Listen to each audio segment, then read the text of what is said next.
ప్రార్థన చేసుకుని ప్రభునామాన్ని బట్టి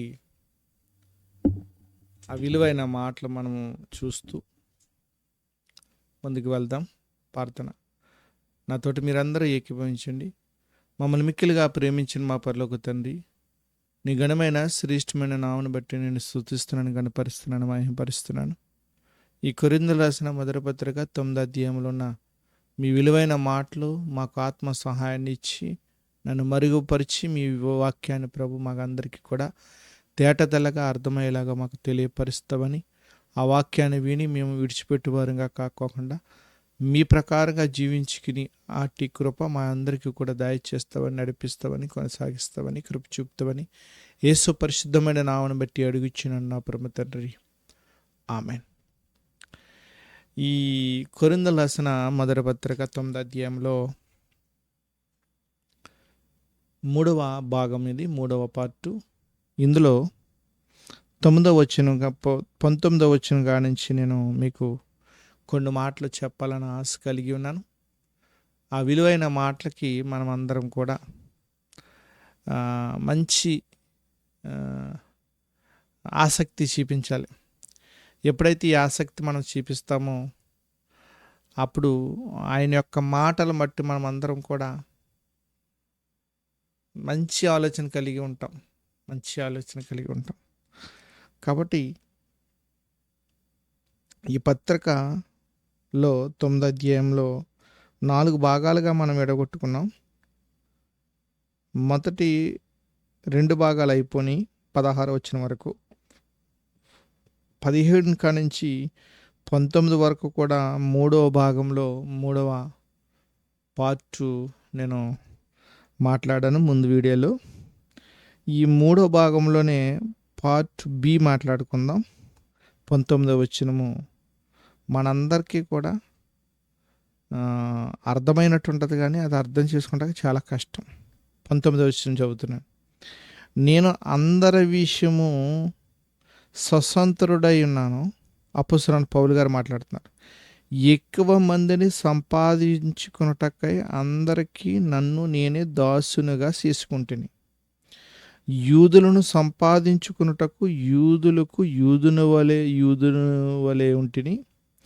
ధర్మశాస్త్రముకు లోబడిన వారిని సంపాదించుకున్నటకు నేను ధర్మశాస్త్రముకు లోబడిన వాడును కాకపోయినను ధర్మశాస్త్రముకు లోబడిన వలె ఉంటిని. దేవుని విషయమే ధర్మశాస్త్రం లేనివాడును కాను, గాని క్రీస్తు విషయమే ధర్మశాస్త్రమునకు లోబడిన వాడును అయినను ధర్మశాస్త్రం లేని వారిని సంపాదించుకున్నటకు ధర్మశాస్త్రం లేని వారికి ధర్మశాస్త్రం లేని వాని వలె ఉంటిని. 22 బలహీనులను సంపాదించుకున్నటకు బలహీనులకు బలహీనుడినైతిని. ఏ విధము చేతనను కొందరిని రక్షింపవలనని అందరికీ అన్ని విధముల వాడినై ఉన్నాను.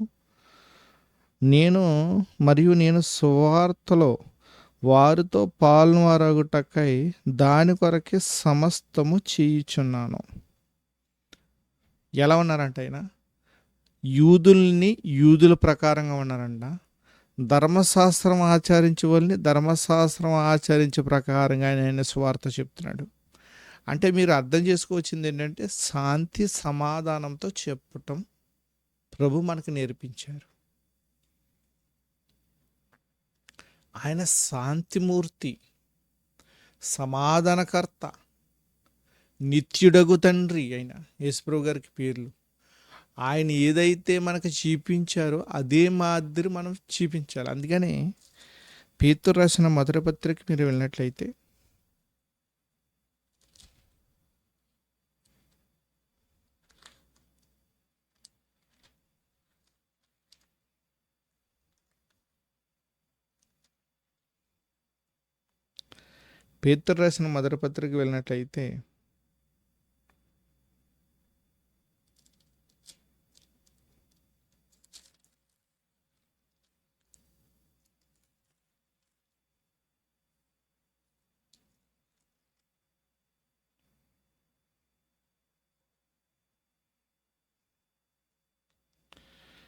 రెండో అధ్యాయము, పేతురు రాసిన మొదటి పత్రిక 2 అధ్యాయము. ఇక్కడ 20వ వచనం కానీ చదువుతున్నాం. తప్పిదమునకై దెబ్బలు తిన్నప్పుడు మీరు సహించిన ఎడల మీకు ఏమి గణము?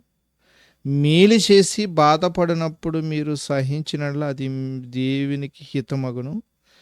ఇందుకు మీరు పిలువబడుతురి. క్రీస్తు కూడా మీ కొరకు బాధపడి మీరు తన అడుగు జాడలను బట్టి నడుచుకున్నట్లు మీకు మాదిరిగా ఉంచిపోయెను. ఆయన పాపం చేయలేదు, ఆయన నోట ఏ కపటమును లేదు కనబడలేదు. ఆయన దూషింపబడి బదులు దూషింపనలేదు. ఆయన శ్రమ పెట్టబడి బెదిరింపక న్యాయముగా తీర్పు తీర్చు దేవునికి తన్ను తాను అప్పగించుకును. మనము పాపముల విషయమై చనిపోయి నీతి విషయమై జీవించినట్లు ఆయన తానే తన శరీరమందు మన పాపములను మ్రాను మీద మోసుకును. ఆయన పొందిన గాయముల చేత మీరు స్వస్థత నొందుతురి.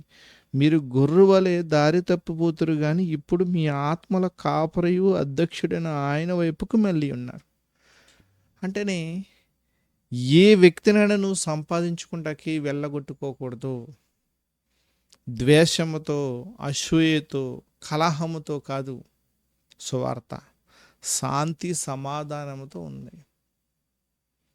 ఆయన అదే చెప్తున్నాడు.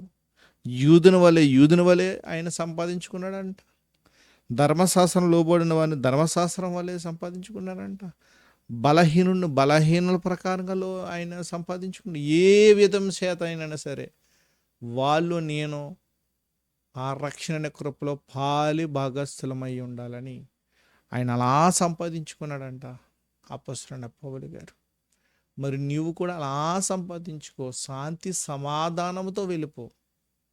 అనేకులకి శాంతి స్వార్థను చెప్పు. ప్రభుని వెంటాడు, ఆయన కృపను వెంటాడు. ఈ ఆదివారం వస్తుంటే మట్లాదివారం, నెక్స్ట్ ఆదివారం పునరుద్ధానం, శుక్రవారం గుడ్ ఫ్రైడే. 7 మాటలు చెప్పేవాళ్ళు ఎంతో ఆసక్తితో ఆ మాటలన్నీ చెప్తారు. దొంగ ఉన్నారే, దొంగ ఒక ఆయన ఏమంటున్నాడు? యేసు నీవు వచ్చినప్పుడు నన్ను జ్ఞాపకము చేసుకో అనే మాటకే ఆయన పశ్చాత్తాపలిగి యేసుప్రభు గారు మాట అన్నప్పటికీ ఆయన బాప్తీసం, ఆయన మాటతో అగ్ని బాప్తీసంతో ఆయన పరదేశికి చేర్చుకున్నాడు. ఆయన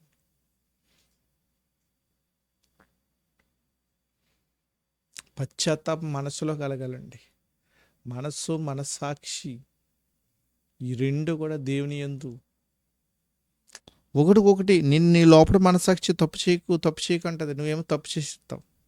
అప్పుడు నిన్నేమంటాడు తెచ్చి దేవుడు? వాత వేయబడిన మనస్సాక్షి గలవారు మనం. కయ్యోని ఎవరు చెప్పినా వాత వేయబడిన మనస్సాక్షి. హేబేలు ఎవరు చెప్పినా మంచి మనస్సాక్షి. హేబేలు విశ్వాసంతో ఈ రోజున కూడా ఆయన నీతో మాట్లాడుతున్నాడు. దేహాన్ని చంపువారికి భయపడకండి, దేహాన్ని ఆత్మను నరకంలో పడవేసేవానికి భయపడండి. కాబట్టి మెలికివు కలిగి ఏ సహోదరుని సంపాదించుకుంటాక ఆయన ఎలా ఉన్నాడో మనం అలా మంచి పరుగు పరిగెడదాం. మన పరుగు కడముట్టించుకుందాం, విశ్వాసాన్ని కాపాడుకుందాం. ఆ ప్రభు నిన్ను నన్ను తన కృపచేత మనందరిని కూడా రక్షించునుగాక. ఆమేన్. ఇంతటితో ఈ కొరింథీయులకు రాసిన పత్రిక 9వ అధ్యాయంలో ఇంచుమించు మనకి 22వ వచనం వరకు కూడా అయిపోయింది. రేపు 4వ భాగం మాట్లాడుకుందాం. 23వ వచనం కానించి 27వ వచనం వరకు కూడా,